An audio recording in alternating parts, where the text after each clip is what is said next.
దేవుని నామమునకు మహిమ కలుగును గాక. ఇంత మంచి అవకాశాన్ని కలిగించిన పరిశుద్ధాత్మ దేవునికే మహిమ, ఘనత, ప్రభావంలో ఆరోపించుచూ ఉన్నాను. వాక్యం కూర్చున్న అవగాహన అనే కార్యక్రమం అందరికీ అవగాహన కలుగుటకై మంచి ఉద్దేశంతో ఈ కార్యక్రమాన్ని ప్రారంభించడం జరిగింది. ఈ 1244 ఎపిసోడ్గా యెహోషువ 1వ అధ్యాయాన్ని మనం ధ్యానించుకునే ముందు యెహోషువ యొక్క ఉపోద్ఘాతం అంటే ఇంట్రడక్షన్ అంతా మనం నేర్చుకుందాం. అసలు గ్రంథకర్త ఎవరు, ఏ ఉద్దేశం మీద, ముఖ్యాంశం ఏంటి, అది ఏ సంవత్సరంలో చేశారు, ఇవన్నీ విషయాలను మనం నేర్చుకుందామండి.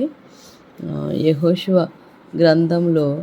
గ్రంథాన్ని 5 రకాలుగా మనం విభజించవచ్చు.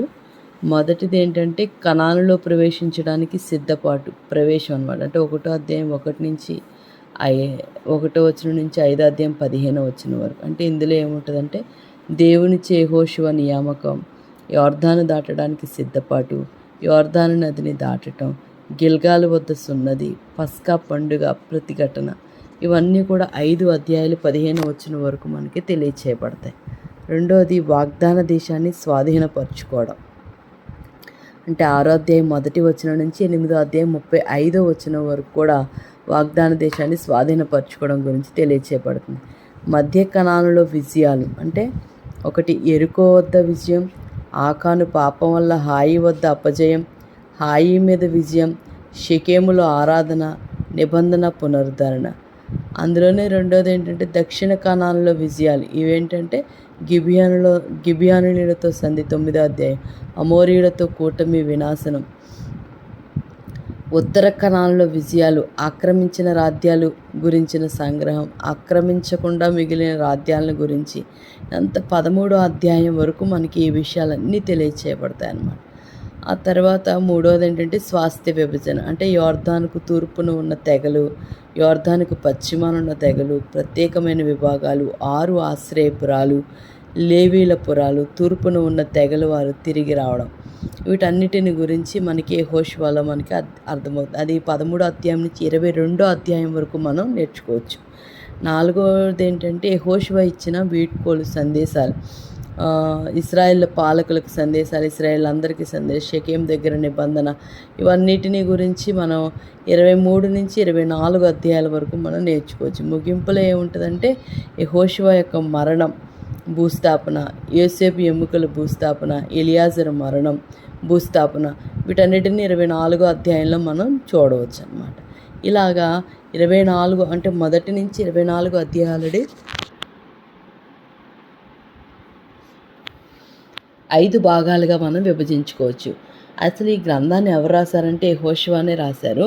ఇందులో యొక్క ముఖ్యాంశం ఏంటంటే కనానుని స్వాధీనం చేసుకోవడానికి మోషే తర్వాత నియమించబడిన నాయకుడిగా ఉన్నాడు యెహోషువ అన్నమాట. ఆ యెహోషువని ఈ గ్రంథాన్ని రాసినట్లుగా మనం చూస్తున్నాం. దీనిలో రచన ఎప్పుడు రచించారంటే 14 క్రీస్తుపూర్వం 14వ శతాబ్దం అని చెప్పవచ్చు. పంచకాండాల గ్రంథాల చరిత్ర కొనసాగింపే యెహోషువ గ్రంథం కూడా. తర్వాత మోషే మరణం తర్వాత ఇశ్రాయేలు 12 గోత్రాలు యెహోషువ నాయకత్వంలో యొర్దాను నదిని దాటి కనానులో ప్రవేశించి కనానును జయించి స్వాధీనం చేసుకున్న వృత్తాంతాన్ని ఈ గ్రంథం మనకి తెలియచేస్తూ ఉంది. బైబిల్ ప్రకారం ఏంటంటే క్రీస్తుపూర్వం 1405లో ఇజ్రాయేలీయులు కనానుపై దండెత్తి వెళ్ళారు. ఆ తర్వాత 25-30 సంవత్సరాలు ఇజ్రాయేల్ చరిత్రని గ్రంథం తెలియచేస్తూ ఉంది. ముఖ్యంగా దేవుడు తన పితరులకు ఏ దేశాన్ని ఇస్తానని వాగ్దానం చేశాడో ఆ దేశాన్ని ఇజ్రాయేలీయులకు దేవుడు స్వాధీనపరిచిన విధానాన్ని ఈ గ్రంథం తెలియచేస్తూ ఉందన్నమాట. అంటే దేవుడు ఏర్పాటు చేసుకున్న ఏ నాయకుడు ఈ గ్రంథం అంతట్లో ప్రాముఖ్యంగా ఉన్నాడో ఆ వ్యక్తి పేరు ఈ గ్రంథానికి పెట్టడం సమంజసంగానే ఉంది. ఎందుకంటే యెహోషువ వ్యక్తిగత జీవితం, యుద్ధ విజయాలు అతని గొప్ప నాయకునిగా చేశాయి. ఐగుప్తులో ఇశ్రాయేలీయుల అణిచివేత చివరి దినాల్లో యెహోషువ ఉన్నాడనమాట. దేవుడు ఐగుప్తు మీదకి రప్పించిన 10 తెగుళ్ల తీర్పు, మొదటి పస్కా, ఎర్ర సముద్రంను అద్భుతంగా దాటిన సందర్భం, అరణ్యంలో ఇశ్రాయేలీయుల మధ్య దేవుడు జరిగించిన అద్భుతాలు, తీర్పులు, వీటన్నిటికీ అతడు సాక్షిగా ఉన్నాడు. ఇశ్రాయేలీయులు ఐగుప్తుని విడిచిన తర్వాత అమాలేకీయులతో యుద్ధం చేసే సమయంలో సైన్యాధిపతిగా అతడు యెహోషువ సహకరించాడు. అయితే నిర్గమాకాండం 17వ అధ్యాయం 8 నుంచి 16 వచనాల వరకు మనం చూడవచ్చు. అంటే దేవుడు ఇశ్రాయేలుకు మోషే ద్వారా సీనాయి కొండ మీద 10 ఆజ్ఞలు ఇచ్చినప్పుడు యెహోషువ మోషేతో కూడా ఉన్నాడనేది నిర్గమాకాండం 24వ అధ్యాయము 12-18 వచనాల వరకు మనం చూడవచ్చు. మోషే సేవకుడిగా దేవుని సన్నిధిలో తరచుగా దీర్ఘ సమయాలు గడపడం ద్వారా యెహోషువ దేవుని పట్ల తీవ్రమైన భక్తి, హృదయంలో ఆరాధనా భావం వ్యక్తపరిచినట్లుగా కూడా మనం చూస్తూ ఉన్నాం. తన హృదయానికి దేవునికి అర్పించుకున్నాడు కూడా. దేవుని పరిశుద్ధ సన్నిధిని పెన్నిదిగా ఎంచిన వాడు అతడు. దేవుని మార్గాలను గురించి, ప్రజలను నడిపించటంలో, కష్టాలను గురించి తన నమ్మకమైన నాయకుడు, మార్గదర్శి అయిన మోషే దగ్గర ఎంతో నేర్చుకుని ఉంటాడు. కాదేషు బర్నియా దగ్గర కనాను దేశాన్ని వేగి చూడడానికి వెళ్ళిన 12 మందిలో ఒకడిగా యెహోషువ మోషేకు సేవ చేశాడు. కనాను దేశాన్ని గురించి ఇతర వేగుల వారు అపనమ్మకంతో ప్రతికూల సమాచారాన్ని ఇవ్వగా యెహోషువ కాలేబులు కలిసి దానిని బలంగా వ్యతిరేకించారు. సంఖ్యాకాండం 1:46. మోషే తర్వాత ఇశ్రాయేలీయులకు నాయకుడిగా ఏర్పాటు కాకముందుపు యెహోషువ విశ్వాసవీరుడుగా, దార్శనికుడిగా, ధైర్యవంతుడిగా, తర్వాత ఇశ్రాయేలీయుల నాయకుడిగా ఏర్పాటు కాకమునుపు యెహోషువ స్థిరమైన విధేయత, ప్రార్థనా జీవితం కలిగిన వాడుగా, దేవుని వాక్యానికి సమర్పించుకున్న వ్యక్తిగా రుజువు చేసుకున్నాడు. మోషే స్థానంలో నాయకుడిగా నియమించబడిన సమయానికి అతడు ఆత్మపూర్ణుడుగా కూడా ఉన్నట్లు సంఖ్యాకాండం 27:18, ద్వితీయోపదేశకాండం 34:9 ప్రకారం మనం చూడవచ్చు. యూదుల సాంప్రదాయం అంటే తల్ముడ్ గ్రంథకర్త యెహోషువని అని అంగీకరించింది. ఈ గ్రంథ రచయిత ఏంటంటే యెహోషువకు సంబంధించిన 2 సార్లు ప్రస్తావించబడింది. యెహోషువ 18:9, 24, 26. అంటే కనానును స్వాధీనానికి గ్రంథకర్త ఏంటంటే ప్రత్యేకమైన సాక్షిగా మనకి రుజువు అవుతుందన్నమాట. అయితే మాటకు 5:6లో ఉన్న మాట అనే అర్థం అనే మాటకు గ్రంథకర్త ఉపయోగించటం, గ్రంథం రాసే సమయానికి రాహాబు జీవించి ఉన్నదన్న విషయాన్ని మనం పరిగణించాలి. అంటే కొన్ని భాగాలు యెహోషువ మరణం తర్వాత చేర్చాడు. అంటే 15, 13, 17 నుంచి న్యాయాధిపతులు 1, 9, 13.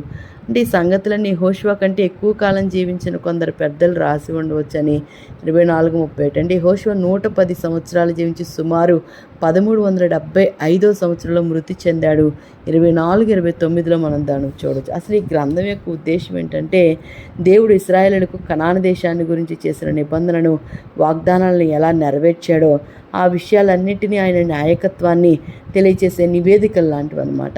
అంటే 23:14, ఆదికాండం 12:6-7 యుద్ధ విజయాలు, దేవుడికి ఇశ్రాయేలీయుల పట్ల జరిగించిన విమోచన కార్యాలకు గాను పతనమైన కనానీయుల సంస్కృతి మీద తీర్పులుగాను అభివర్ణించవచ్చు. ద్వితీయోపదేశకాండం 9:4. ఈ గ్రంథంలో కనిపించే యుద్ధ సంబంధమైన హింసను పై దృక్పథంలో చూడాలి. ఎవరి దేశాన్ని ఇశ్రాయేలీయులకు స్వాధీనం చేసుకున్నారో, ఆక్రమించుకున్నారో ఆ కనానీయుల దుర్నీతి పట్ల క్రూరులు, బలత్కారులని పురావస్తు శాస్త్రం నిర్ధారిస్తూ ఉంది. అంటే ఎక్కడ ద్వితీయోపదేశకాండ గ్రంథం ముగుస్తుందో అక్కడే యెహోషువ గ్రంథం ఆరంభమవుతుంది. అంటే యెరికో పట్టణానికి యోర్దాను నదికి తూర్పునున్న మైదానాల్లో ఇశ్రాయేలీయులు మకాం చేశారు. ఈ గ్రంథాన్ని 3 భాగాలుగా కూడా విభజన చేయవచ్చు. మొదటి భాగం 1-5-15. అంటే మోషే వారసునిగా ఏర్పాటు చేయడం, అంటే యెహోషువను మోషే వారసునిగా ఏర్పాటు చేయడం, కనానులో ప్రవేశించడానికి ఇశ్రాయేలీయుల సిద్ధపాటు. అలాగే 1:1-3, 13 వరకు వారు యోర్దానును దాటడం, ఈ దేశంలో మొదటిసారిగా నిబంధన క్రియలు జరిగించటం, దేవుడు యెహోషువతో మీరు అడుగుపెట్టు ప్రతి స్థలం మీకు ఇస్తానని వాగ్దానం చేశాడు.